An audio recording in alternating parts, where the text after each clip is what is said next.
Hi, this is George from That Cthulhu John, and you're listening to Tale of the Manticore. The following podcast is intended for a mature audience. Listener discretion is advised.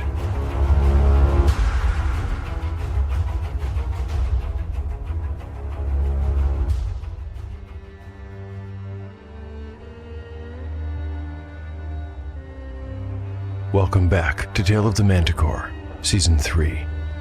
Like the creature from which it takes its name, Tale of the Manticore is a mashup, a crossbreeding between two different species of storytelling. Here you will find the unpredictability of old-school paper and dice games with the storycraft of a dark fantasy novel. No character is sacred, and none will be spared if the dice decide their fate is at hand.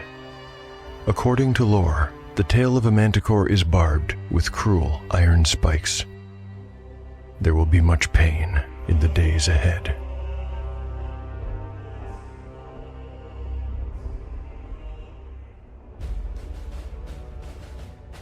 Last time, on Tale of the Manticore. In the previous chapter, we witnessed the terrible massacre that occurs outside the safety of the Dorothi Caves in Rector Byam's attempts to maintain order. Their only hope, he knows, is to evacuate everyone into the inner caves where the monster cannot reach them. This immediately presents a second problem. There are no other exits to the cave system they call home, and so they are trapped. Interwoven with the story of the Dorothi are the explorations of the player characters, who investigate the first few rooms of the cave complex, discover a skeleton bound to a chair in one room, and then continue until they are forced to stop in a large cavern filled with corpses covered in furry yellow mold. Returning to the flashback, matters get worse when the Rector's number 2, a curate named Amzin, begins to argue vociferously that their only hope to survive is to make a mass exodus, run for it, and scatter, knowing the monster cannot catch them all. But Byam refuses. He's not willing to lose their prized possession, an artifact known as the First Scroll of Gallandal. Their argument in the episode ends when the curate abruptly attacks the leader.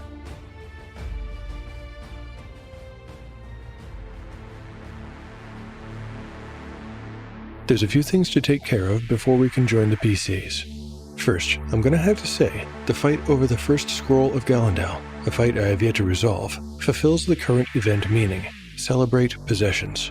I might be stretching the definition of celebrate, but it's close enough for rock and roll, so I'm going with it. We'll need a new event meaning pair. Here come the rolls. 94 and 87. That gives me Dispute Magic. No ideas now, but that pair shouldn't be too hard to make work. I'll put it to the side for now and move on to the next order of business. And that is the business of leveling up not one, but 2 characters. And both of them are spellcasters, so I couldn't be more excited. We'll start with Fairwind, who achieves level 3 today, and then move on to Achillea, who has attained level 4. Fairwind will get a d6 of new hit points, and due to his incredibly high constitution score of 18, it's guaranteed to be a significant improvement. Here's the roll. A 5 on the die means he gets an extra 8 hit points, taking him from the already impressive 18 to a tanky 26. He still has an armor class of 10 though, so there's still that to balance the scales. Next up are chances for stat increases. Will his strength improve? A 3 means it will not. Intelligence? I've got a 5. Wisdom? 5 again. How about dexterity? Nope, I've got a 1. Constitution I will skip because he is already maxed out at 18. Charisma? A 1. Well, that was unlucky, but I'm not too bothered. Fairwind already has a good stat array. The final part of the cleric's level up is a new spell. Going forward, Fairwind will be able to pray for 2, not 1, first level spells. He's been taking Purify Food and Water thus far as a default. I don't think that will change, but I will add, I think it'll be Protection from Evil as his second default choice. Let's move on to our second level up. By reaching level 4, Achillea will get a d4 of new hit points. This roll does matter, since she doesn't have many currently, and could use some help in this category. Here's the roll. Haha, a 4. Lucky me, or lucky she, I suppose. 13 max hit points is a great improvement from 9. I'm already pleased with this level up, but there's more to come. Potential stat increases are next. For strength, a 2, no good.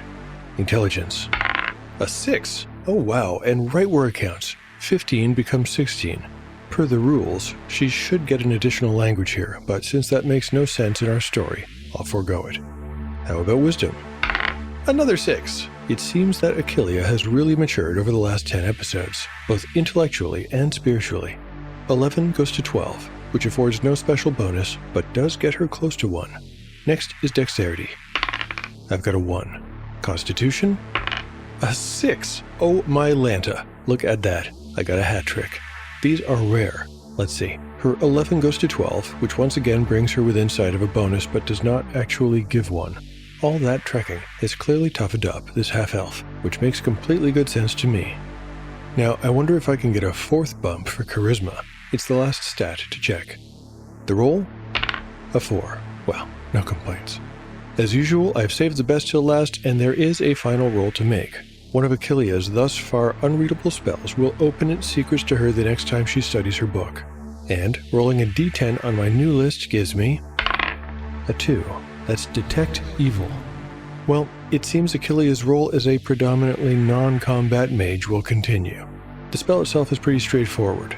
Objects under an evil enchantment and living beings with evil intentions are caused to magically glow. It has a duration of 20 minutes and a range of 60 feet. Not very glamorous, to be sure, but it might prove useful. I guess time will tell if that was a lucky roll or not. Now that the level ups are done, the only thing I still need to do before getting into the narrative is to pull a card to use with the one-shot in the dark map generator. The card is 5 of Hearts, a creature's lair or dwelling, 2 exits. Chapter 31, Part 1, Day 28, Afternoon. 1 hour before the giant troll returns. Mythic event meaning: Dispute magic.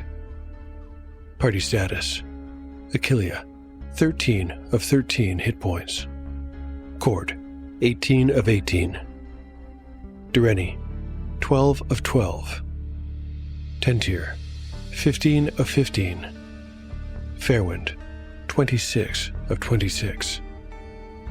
Supplies: the companions have 8 portions of food. Spells available: Achillea can cast Shrink, ×2, and Glitter Dust. Cord can cast Entangle and Slow Poison. Picking their way through and among the humps of fuzzy, mold-covered skeletons took time, but with care, the companions made their way across to the cavern's far side. Halfway along, Fairwind mentioned with concern that his torch would not last much longer, and Achillea had replied, "Good. Then we won't have such a good view of these awful things." Dureni had laughed dryly at that and added, "Remember not to touch them." And then, with unintended irony, added, "There's no need to hurry." When they were all gathered at the cavern's far end, they looked down the new tunnel and saw that it went more or less straight and down. As before, steps had been carved into the tunnel floor to make the going easier. "We might be at about ground level," guessed Tentir after the party had descended the steps. He was right, but it would have taken a dwarf to realize that they were about to cross under the first narrow tunnel attached to the cave mouth where they'd entered. By this time, Fairwind's torch was almost out, and only a small tongue of orange fire clung to the mostly blackened stump. Achillea stopped to light her torch from his. Then the cleric abandoned the dead one while taking up the new. As bright light filled the tunnel, Dureni said something in Elvish from up ahead. Achillea translated for Fairwind when he gave her an inquisitive look. There's another room up ahead.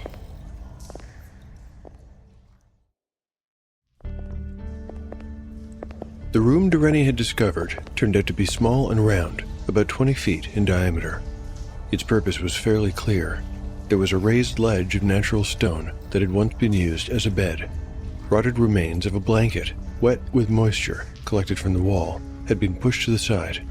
Strangely, a fist-sized stone had been placed where one might have expected to find a pillow. At the head, a rickety wooden table with a book on it stood beside the bed, and a wooden footlocker made without clasps or hinges laid at its foot. A mat made of stitched-together pieces of rabbit skin was on the floor. Dureni asked Tentir and Cord to stand guard outside and watch down the tunnel, which still continued on into other unexplored sections of the cave system. Meanwhile, he and the rest investigated the small dwelling. Durrani went to the footlocker first, crouching down and giving it a thorough looking over before even thinking of trying the lid.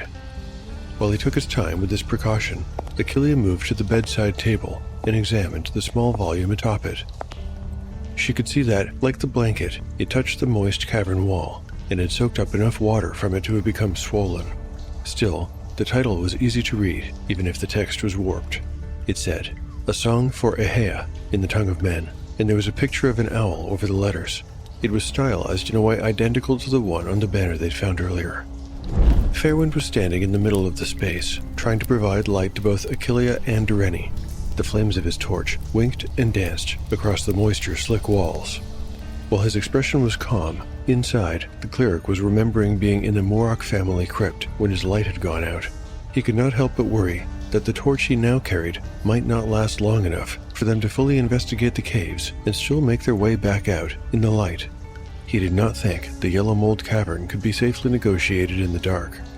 Had the others forgotten that he could not see without light as they could? As Fairwind fretted, Achillea gently peeled back the first page of the sodden book, which she believed was a prayer book. Unfortunately, the pages were stuck together, and the best she could do was to open the volume roughly in the middle. The text inside was handwritten, and it was with some disappointment that she realized the writing was not Odoxygog's. She knew from her sketchbook that the historian wrote in clear, blocky letters. This writing was loopy and fluid, completely different. Some of the ink had run, and in these spots, the text was illegible, but there were portions that she could make out. The content seemed to have been organized in verses, which pleased her and made sense, given the book's title. On this page, the upper left corner was smudged, but she could still make out most of 2 verses. They read, "Threads of woven flame, the tides bend low to kiss thy violet feet, while echoes in the forest hush then meet, and every breath invokes thy hallowed name. So sing, O wind, her name from age to age, Ahea, born of stars' arcane desire, who dances where the lightning walks the fire, and writes the world upon a moonlit page."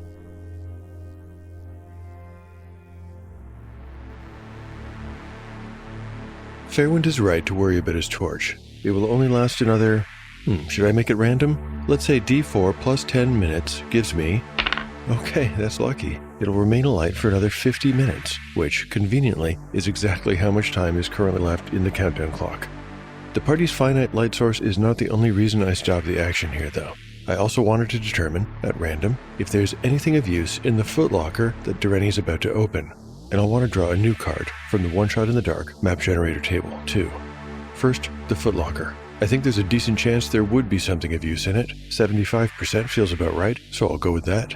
Rolling D percentile. I got a 70, which is barely a yes.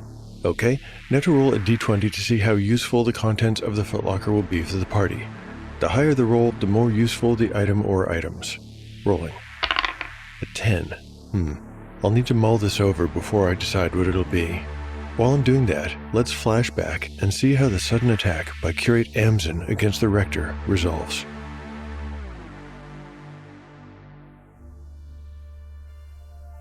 Chapter 31. Part 2. 7 years ago. Byam, his breath ragged, looked from the bloodied rock in his hand to the motionless shape of Amzin at his feet. A dark red pool was spreading out from a wound in the curate's temple. Feeling suddenly like he might throw up, he put out a hand to steady himself against the edge of the map table. Everything had happened so quickly. Amzin had lunged at him, tried to strangle him. In the tussle, the table had been knocked hard and one of the stones they used as a paperweight had fallen to the ground.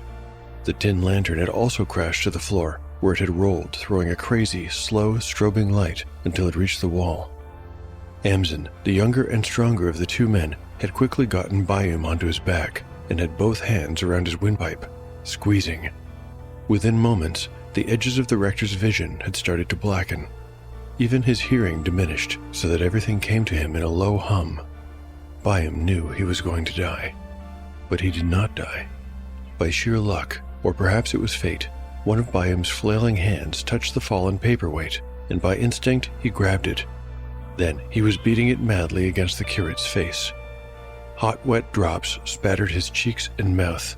He tasted iron.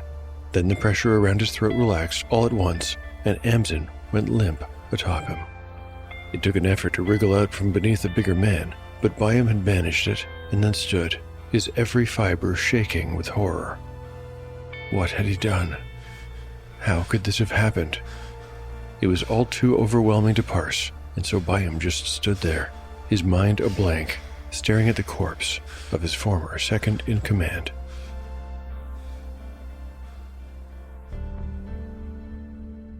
Chapter 31, Part 3, Day 28, Afternoon. 50 minutes before the giant troll returns. Mythic event meaning: dispute magic. Party status. The party status is unchanged. Achillea, can you ask Fairwind to bring the light closer? There are a lot of things in here. Durrani put aside the pine locker lid as Achillea communicated his request, and Fairwind brought the light closer. One by one, the elf pulled out contents from the box, examined them, and set them on the floor. A leather wallet with 4 good needles, a wooden spool of thread, 2 fishhooks. Here's some... The elf paused to open a jar and sniff the contents. some kind of spice. What else? A sack of lime powder, a scroll tube, empty, and finally a bottle of, I am not sure, wine or spirits, I would guess. Durrani took it all, save for the lime, carefully packing the items away in his bag. I have never tasted wine made by humans before, he said with interest. I wonder what it's like. Achillea had tried it on a few occasions. The Zacians make a famous sour red. It's considered very good by most, but I have no taste for it. She made a face to emphasize her point. Let's keep going. Fairwind's torch won't last forever. If Fairwind could have understood the conversation, he would have agreed wholeheartedly, and so he was glad when Durrani rose and they left to join Tentir and Cord in the tunnel. Here the companions resumed their former marching order, and then walked further into the cave system. It's time to draw a new card, and this is the last one where if I draw the ace, which is going to represent the map room in this situation, I'll need to return it to the deck. It's unlikely to happen though, as there are still 8 other cards remaining. Alright, let's proceed. The card is the Jack of Hearts, and that will mean the next room is... the rules say beautiful natural sanctuary, 2 exits. Then there's some text about stopping to rest and heal up, which will not apply here. I wonder how this will translate to the narrative. I think I have an idea.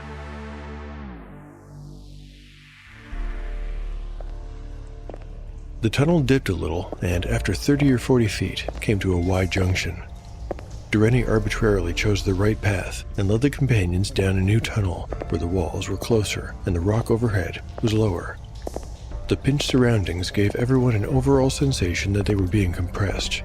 Achillea felt nowhere near as uncomfortable as she had back in the Centipede's cave, but it was claustrophobic all the same.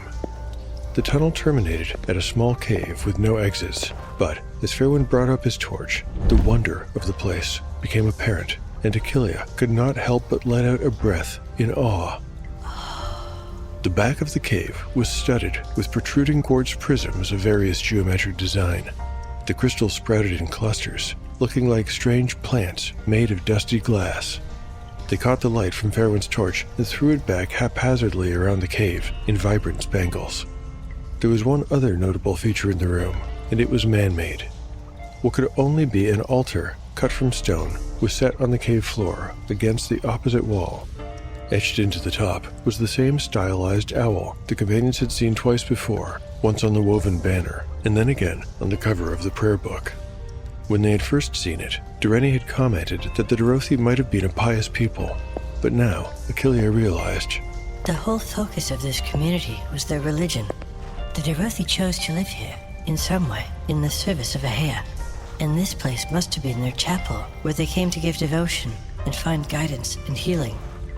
It's beautiful. As a magic user herself, Achillea would also have named Ahea as her deity, but the truth was that she had never had a relationship with the divine. She found the subject interesting, but there really wasn't much of a spiritual side to her. All the same, being here in the simple splendor of this chapel, she thought that perhaps she could feel the presence of something holy. The companions each took a moment to appreciate the beauty around them before making the decision to leave. As Achillea had pointed out earlier, Fairwind's torch would not last forever, and there was no exit other than the one they'd come through. Their only path forward was back at the Y junction, and so that is where they went.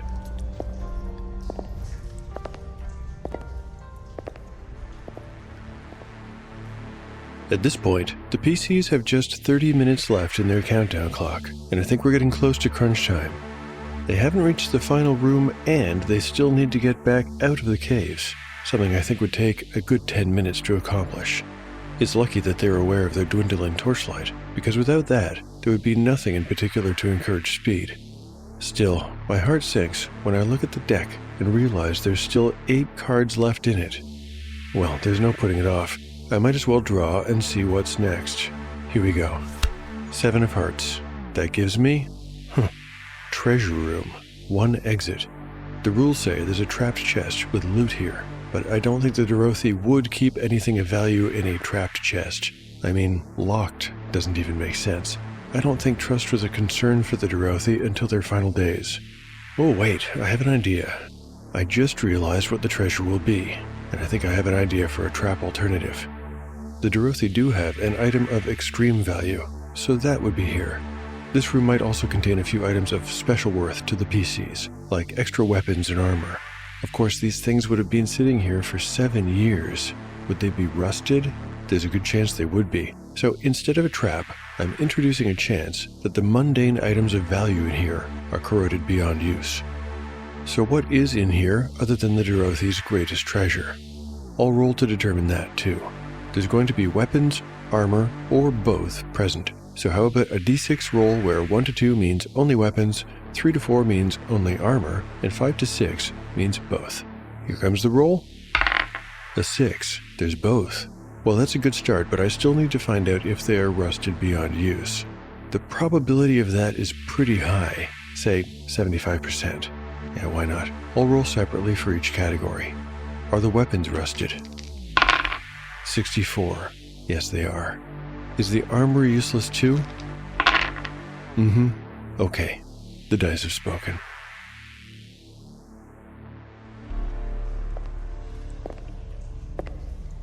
I could have stayed in that place a lot longer, said Tentir wistfully, looking back the way they'd come. I don't know about the rest of you, but I could feel something good in there. I mean, a place that beautiful. It had to have been blessed by Thrasendia. Fairwind couldn't understand Tentir's words, but he'd caught the look on his face when the young elf looked back. He decided to ask Achillea something he'd been wondering for the last half hour or so. Did elves worship Ahea the way some humans did? Achillea had already told Fairwind all about her upbringing as an orphan raised by a human, so he figured she would know. Not as such, Fairwind. The men and women of Zacia, especially those who count themselves among the magistrocracy, do worship Ahea. My own Vapi, the man who raised me, was not an especially religious man, but he taught me some things about the deity and encouraged me to follow my own path of spirituality. Achillea did not add that her path had been a short one that had essentially led nowhere. She continued as they made their way down the tunnel. Elves worship a different aspect of the same goddess. They call her Thrasendia, but it is the same divine being in essence, and the owl symbol is used by elves and humans alike in their worship of her. Does that make sense? It did. Fairwind was aware that his own deity, Sidal, was known by the name Mazagar in the lands to the far west, and that while there were certain differences between the two aspects of the god of fire and light, they were more or less one. The natural corridor bent to the right and up, and terminated in a cavern that might have been described as clover-shaped if seen on a map. It had 3 pockets, all attached, and an exit on the left wall that opened into yet another tunnel.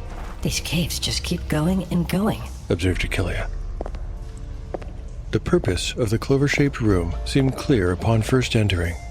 Wooden shelves had been built into each of the pockets, and these shelves each bore a variety of dusty ceramic jars, sagging woven baskets, pine lockers, and moldering leather sacks.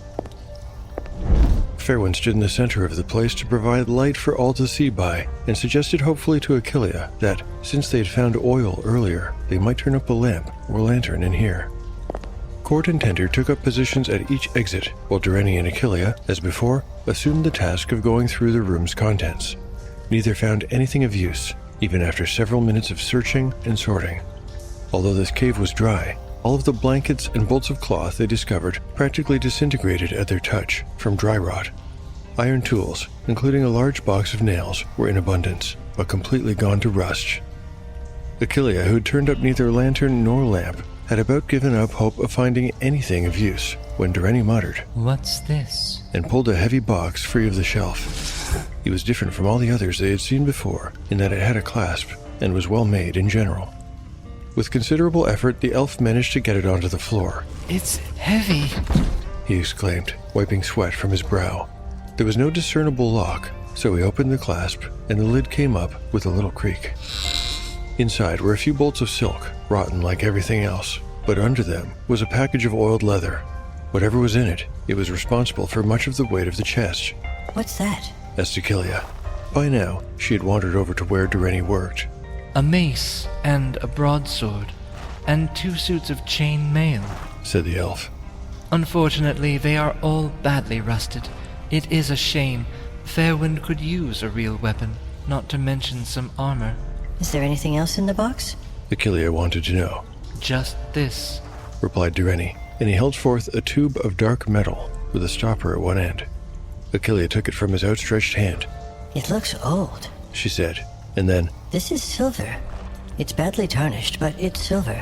she twisted the stopper, which was attached to the rest of the tube by a silver chain, and it came off.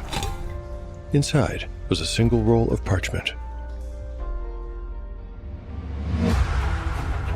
Thank you for listening to Tale of the Manticore.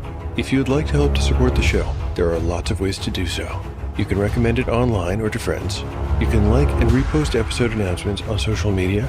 You can pick up one of my products on DriveThruRPG. And finally, you can rate or review the show on your podcatcher of choice. I truly appreciate your support. At this point, I'd like to share a listener review. This one was left by Cat C on Podcast Addict. Cat C writes, "The best of its kind.